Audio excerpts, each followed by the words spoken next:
What's going on? We have got a ton of news to talk about. There was just the MTG Arena Economy stream today, talking a bunch of news about changes coming to Arena. So let's talk about it. What up, what up, what up? Welcome back to my channel. I'm Roxora, and here we do all things Magic the Gathering. Today we're talking about the news that has come out thanks to the Arena Economy stream that happened on Twitch earlier today, yesterday, probably by the time that you are receiving this video. So yeah, I watched the pretty much the whole entire thing. And there's also an article that has come out now, and yeah, we've been wanting a lot of news, in terms of both the economy and just arena news in general, between the wildcard system not really doing it for a lot of players, a lot of players wanting hearing news of a dust system, and or just general news about Pioneer, and we've got some alchemy cards coming, but that's not really what we want. So really needed some news and updates, and we got that, but I'm not really sure if it was the news we wanted to hear. So anyways, I'm going to take a look at the article here. I'm just kind of not really going to read the article. I'm just going to kind of go over kind of what they talked about. There's also some things that they don't mention in the article that I'll go over as well when they come up, but let's get into it. All right, so here is the article that they released today, I think a few hours after the stream had ended. There's also a link to the stream, which is really nice. But I think a lot of these things have been repeated, like minus some of the extra things that they talk about, and some questions and things like that. So they talk about, Arena's vision, which, and also like what does it mean by economy and all these things, which I'm not going to go over. What I will point out in the vision section here is that they mentioned that it's supposed to be fast, fun experience for everyone, everywhere, or everyone anywhere, whatever. And so like they mentioned that yes, it might not be exactly like paper magic, but it's meant to be similar to it or emblematic. They talk about being frontlist play at no cost, talking about getting into standard, so kind of being that standard experience, just at an easier way instead of having to buy into it or something like that. And I say this because like they have stated these as goals, and their intent and everything, and you'll kind of see and be able to decide for yourself whether they hit the mark on these things or not. So they mention about economy and the philosophy behind it. They talk about not wanting you to feel like you have to grind for hours. They talk about how playing is not about um or sorry, rewards are not about winning, they're about just playing the game. So if you're just actively playing the game, you should be able to build up a collection. Right, so they say daily reroll options make it so that whatever however you choose to play the game, you can enjoy, which is definitely valid. There are the players who don't really want to play meta decks, kind of just want to play their janky jank, and they should be allowed to do so. And if they don't win, maybe it takes them a little while to get their daily quests done. But if that's fun for them, then you can choose so. But for the other people, who want to get the daily win bonus, or the quest done faster, obviously playing something like that might be a little bit more advantageous. To play something meta. I mean, they talk about how opening packs should be fun. And this is one of the things that I heard, and I was like, okay, like yes, in paper, but Arena is not really trying to be like that experience. I don't necessarily think that opening packs needs to be something on Arena, because also even in paper, a lot of people don't really open packs. Unless I'm doing draft. I have to say I probably haven't opened a paper pack of Magic in over a year, and part of that is because of the pandemic. But like, also I just don't buy packs. I don't buy sealed products typically, just because I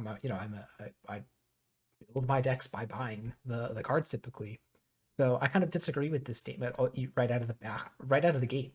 Excuse me, because that, like, well, yes, that is how some players get enjoyment from the game. I don't think that's really what Arena is for. Arena's not meant to be a simulation of opening booster boxes. It's meant to be playing the game. You shouldn't have to feel like your only enjoyment of the game comes from opening packs. Now, yes, packs are a reward. Packs is how you get wild cards and all that thing. Great, but I think this is kind of like showing some disconnect here. Um, if I want to go out and buy a pack, I can go out and buy a pack. But I don't want to do that on Arena. I don't want to feel like I have to do. Yeah. Anyway, I feel like I've made up my point about that. What else did I say here? Let's see. So we don't want to spend money and make those changes over the course as they unlock. Have resources. Yeah. Oh, so here's the biggest, one of the first changes. So they will be adding a mythic booster for 1,300 gold. That will basically ensure that you get a mythic or a rare or mythic wild card. So like you are ineligible to get a rare card from the pack. And this is meant to be if you are a collector and you're trying to get, so let me enlarge this a little bit. For collector, right, and you want to get all the cards in the set, play sets or whatever, at a certain point you'll get too many rares and you'll start pulling packs and you'll be getting gems back because of the duplicate protection system. So this will ensure that if you start experiencing that, then you can start to buy the mythic packs, and maybe that'll be more advantageous. I also think this is really nice just for kind of general card collection, where if you're pulling for a specific mythic from a set, it might be more advantageous to just pull from a mythic booster. It's only 300 more gold, so that might be nice. So that's pretty interesting. Is this something that is solves a ton of these problems? Like, no, not really. Like, this is still a pack that you're opening, and it's still also kind of like not really. It's just giving you maybe a mythic instead of giving you all the resources that you would really need. So this is nice, but unless you are really trying to get all the mythics in the set, I don't think this is really going to affect you too much. Let's see. Here they think they talk about just how like that drafting is good, and that's kind of how they've designed it such that like that is by design. That limited is meant to be like a good way to acquire cards and just a fun experience. It's kind of both of those things combined into one. So I think a lot of people have acknowledged that like limited is one of the hits for Magic Arena.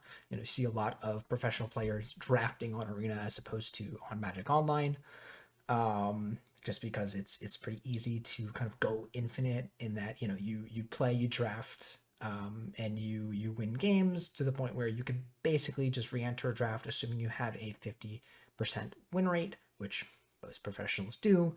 But I feel like a lot of people acknowledge that limited is perfect the way it is, and nobody really wants to do anything with that too much. So here are some questions, and these are some of the big ones in regards to some of the big information that we've gotten from Arena and their team. So they're asking basically like, why can't we dust our collection? Why don't we have a dust system? This is like a thing that everyone has been asking for, some sort of dust system. If you don't know what a dust system is basically a system where you disassemble or disenchant cards that you own in your collection for some amount of material, which you can use to spend on any other card in the game. So imagine if there was some system where you could take 3 rares in your collection and convert them into a rare wild card. Something like that. So you take some rares that you aren't using at the moment, get rid of them, and excuse me, and then you have any card, any other rare in the game. So basically, the way the developer or the lead explained it in the stream was that they essentially already have it, like that the wild card, and the duplicate protection, as well as the progression bar when you're opening packs. I don't remember what they call it, the wheel, where you buy 6 packs, or you open 6 packs and you get a rare wild card, or sometimes you get a mythic. That's essentially what they've called the dusting system. They're just doing it automatically for you, which immediately I was like, wait, what? So they say they don't want players to feel pressured to dismantle their collection, and then realize later on, that a new card comes out, or something changes, and that card is good. Um, so they associate this as a negative feeling and a not great experience for newer players. So I really don't like this, argument for a couple of reasons.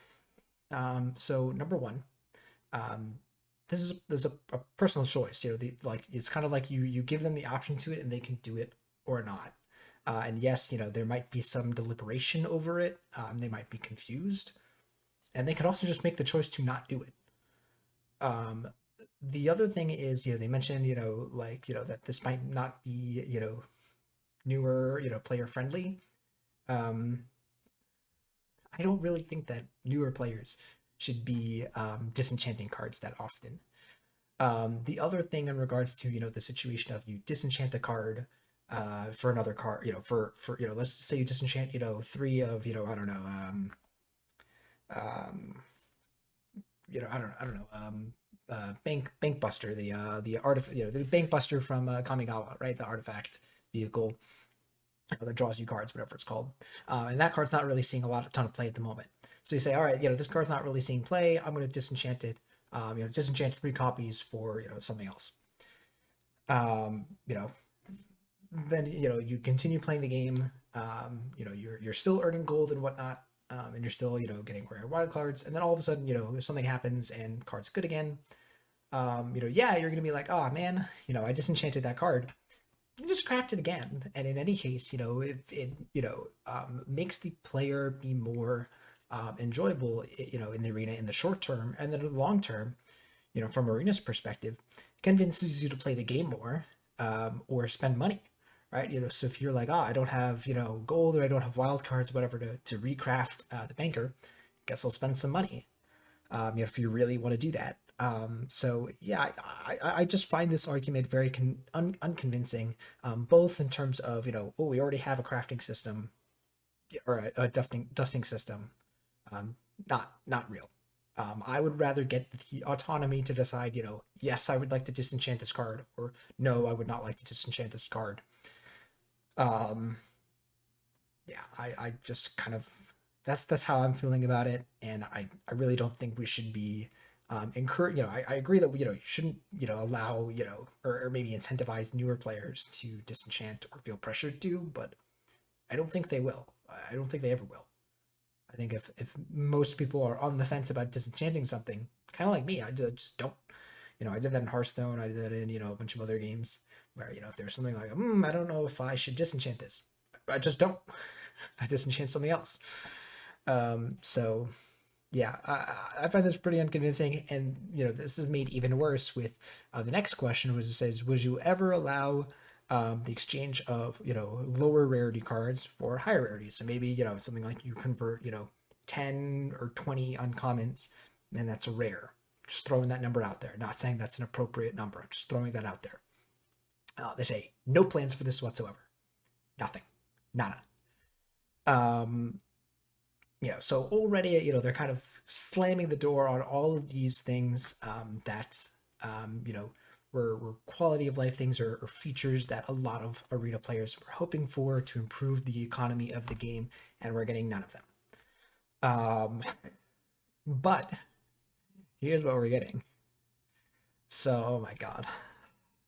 So there is a thing of there was a concept of we would just like to be able to buy rare wild cards. It'd be great if there was something in the shop of just, here's a bunch of wild cards, rares or mythics or whatever. Obviously mythics would be slightly more, but just something to just buy rare wild cards and be done with it, and not have to open packs so much. So they are putting an item in the store that is, I think it's 12 rares and 4 mythics. So all right, for $50. And by the way, there is no way to pay for this with in-game currency. There is no way to pay for this with gold or even gems, by the way. Just nothing. Nothing. You have to pay $50 or you don't get it.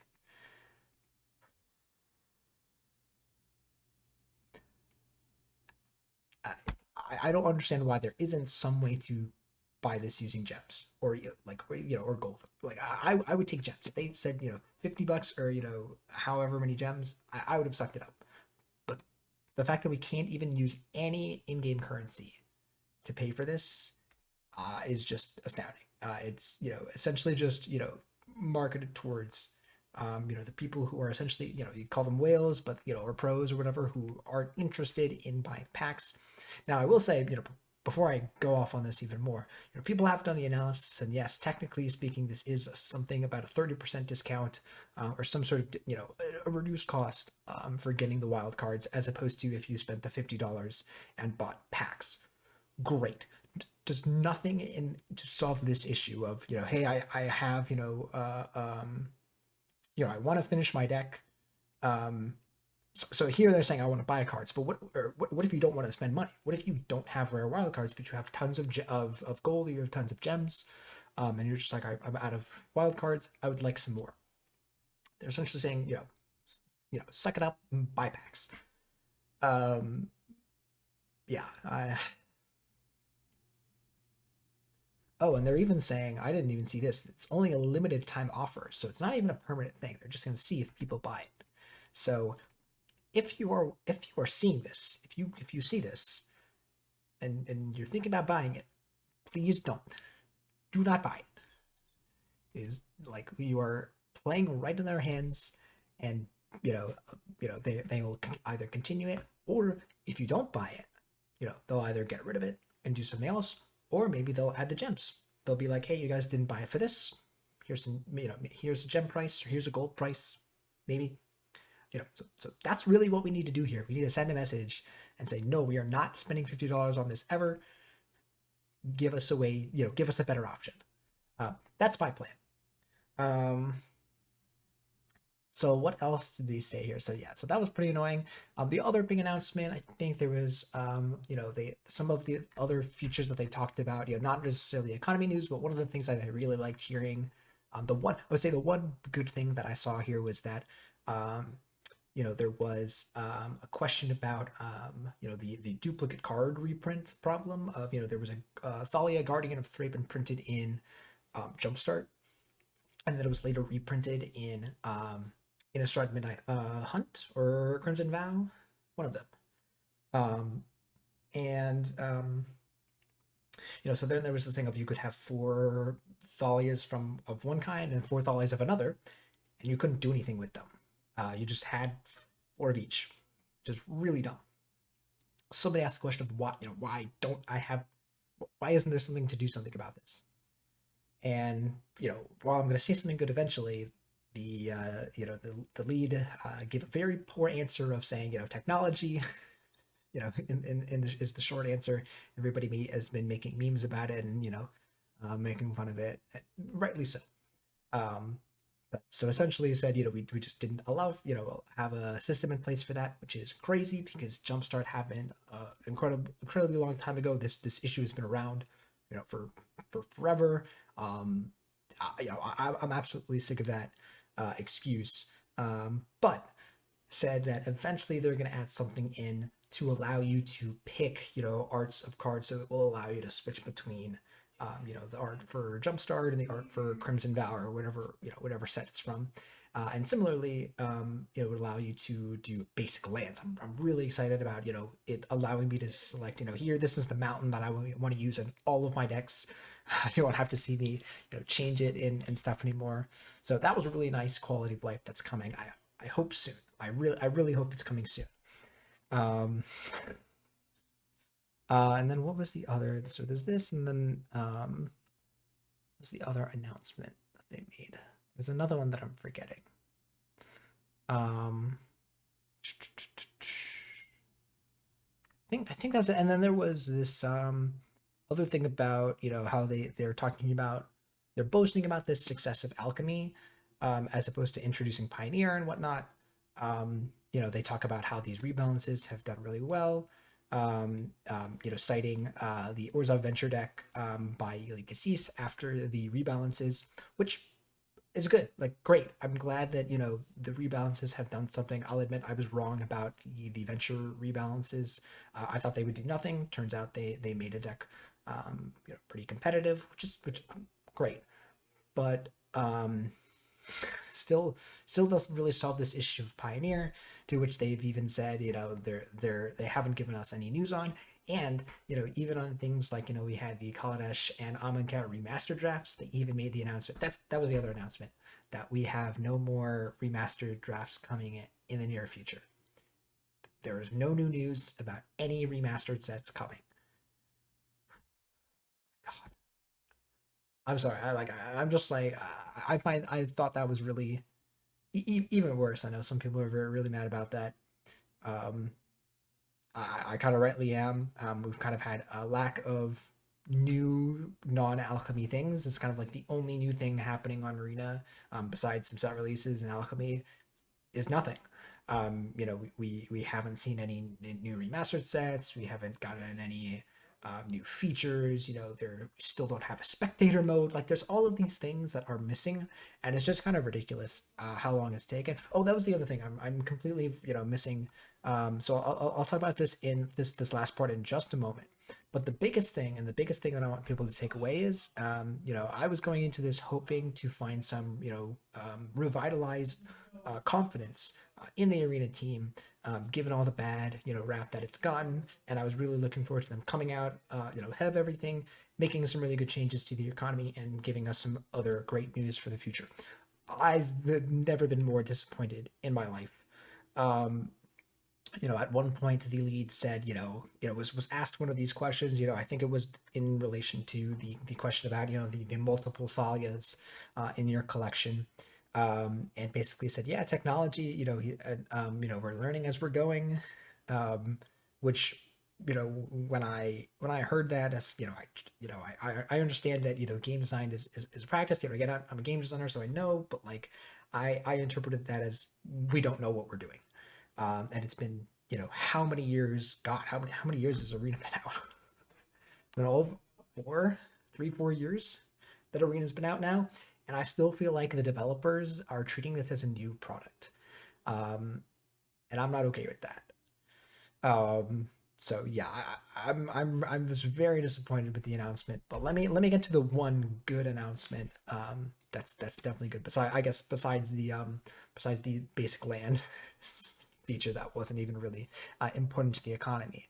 They were asked about alchemy versus historic, and they mentioned that they are, recognize that people have pushed historic further away from a tabletop format than some people have liked in the beginning. Back in the origins of historic, even when they introduced historic anthologies, historic still could have been a format that they played in paper. You had Elspeth, and or sorry, not Elspeth. Jinka Taxis and things like that in the different creators. Elishnor is the card I'm thinking of. In that weren't in a recent standard set, but are playable in historic. So those cards, while somewhat out of place, are still paper cards that can be played in historic. So theoretically, it was possible to have a historic tournament at your LGS, with the introduction of things like historic horizons. That wasn't popular anymore, because now we have digital only cards. um, and so and also you have the alchemy rebalances that are also affecting historic. So they've essentially recognized this and announced that they are planning to release a a non-rotating format that consists of only cards available in tabletop. So essentially going back to what historic was at one point, and just being essentially a different version of Pioneer in all cases. So this is not Pioneer. Let me preface that. This is not Pioneer. We know that. This isn't just a sleek way of announcing Pioneer. They're making some other version of historic, another queue, that will be without digital cards. So essentially a standard equivalent of historic. Now I know it's so weird, it's so confusing, but regardless, this I think is really good because it kind of satisfies all people, where you have the standard queue, and then you have alchemy for people who want to play with digital or rebalance cards, and then you have whatever this new format will be for the people who want to have again a non-rotating format, but a more paper experience, and then you have historic, for whatever else, for the other people who want the digital aspect. So this I think is all just good, giving people that option to play those different those different situations, and decide basically whether they want to play with digital cards or not. I think giving people that option is a great decision. You definitely can't go bad. So that was a lot of news, but where does that leave me and this channel? So first of all, no, I am not just gonna full stop quit Magic Arena. I get too much content out of it, and obviously I still want to be making Commander videos, but also I do enjoy playing Standard and Historic and all of that. That being said, I am going to kind of dial back how much content on Arena I produce per week or whatever. In order to do that, it'll allow me to not spend as much money on Arena. Typically, I would buy the Mastery Pass, and I'd spend money on packs and whatnot. And there was one period where I didn't play Arena enough to finish the Mastery, and I was already kind of on the fence about buying it and investing money and time into it. So yeah, I'm going to definitely dial back. I might not spend money at all. I'll still probably want to build decks. So if I need to spend money, I will. But my plan is to spend as little money on Arena as possible, and really try and hit them on the wallet to make my voice heard. Yeah, that's where I'm at. So anyways, I hope you guys enjoyed the video. Let me know what you guys think. Are you guys happy with what you heard? Were you sharing it all? What do you think of this new format that's coming? Yeah, let me know down in the comments. And before I go, if you could leave a like, comment, and consider hitting the subscribe button, it would really help me out a lot. I make content here, for all things Magic, multiple times a week. I can release a Commander video every week, so if you're into that, it's a great place. A lot of things going on. So I'm looking forward to making more content, and I'll see you guys for the next video.